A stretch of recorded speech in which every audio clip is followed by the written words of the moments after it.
اس کم عمری میں یہ دو بچے شہید ہو گئے کوفہ کی سرزمین پر. ان دونوں کے سروں کو سجا کر کے دوسرے دن یہ حارث نامی بدبخت ظالم عبید اللہ بن زیاد کے گورنر ہاؤس میں پہنچا اور یہ دونوں شہزادوں کے سر لائے اور کہا اعلان کے مطابق میرے 100 اونٹ مجھے دے دو, 100 اونٹ کا انعام مجھے دے دو. عبید اللہ بن زیاد نے کہا ارے ظالم تجھے کس نے کہا تھا کہ ان کے مردہ ان کے کٹے ہوئے سر لانے کے لیے؟ میں تو زندہ لانے کے لیے کہا تھا. اگر یزید نے مجھ سے پوچھ لیا کہ ان بچوں کو قتل کرنے کا آرڈر کس نے دیا تھا تو میں کیا پیش کروں گا.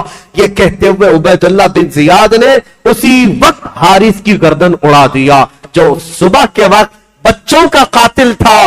رب العالمین نے شام سے پہلے اس ظالم کو کیفر کردار تک پہنچایا. اسی لیے قرآن کہتا ہے سَيَعْلَمُ الَّذِينَ ظَلَمُوا أَيَّ مُنْقَلَبٍ يَنْقَلِبُونَ. ان قریب ظالم یہ جان لیں گے کس کھائی میں اللہ انہیں گرائے گا. ظلم کی ایک تاریخ ہوتی ہے, ظلم کی حکومت زیادہ دیر تک نہیں چل سکتی, اللہ کریم کی پکڑ آ ہی جاتی ہے. عزیزان گرامی وقار, تاریخ کے ان اوراق کو آج میں یہاں روکتا ہوں اس لیے کہ یہ کوفہ کی زمین جو خون اہل بیت سے لال ہوئی, اس کے بعد اہل بیت یہاں آئے نہیں. خط تو جا چکے تھے امام حسین کے پاس, اب امام حسین کا قافلہ مکہ سے نکلنا تھا اور پھر وہ کربلا پہنچنا تھا. جو خونی منظر وہاں ہونا تھا وہ سارے واقعات انشاءاللہ کل یوم عاشورہ ہے اور عاشورہ کے دن انشاءاللہ العزیز یہ کربلا کی داستان ہم سنائیں گے تاکہ آپ کے اندر یہ دقت بھی طاری ہو. یہ نہیں کہ ہم کھچڑے کھائیں, یہ نہیں کہ ہم صرف شربتیں پیئیں, یہ نہیں کہ ہم اچھے اچھے کھانے کھائیں. کل کا دن ہمیں یہ یاد کرنے کے لیے بھی ہے کہ آج سے 14 صدیوں پہلے یہی وہ دن تھا جب آسمان کا سورج تمازت اور اپنی چلچلاہٹ پیش کر رہا تھا. میرے رسول کا شہزادہ 3 دن سے بھوکا اور پیاسا میدان میں اپنے بچوں کو لے کر ایک بہت بڑا امتحان دے رہا تھا.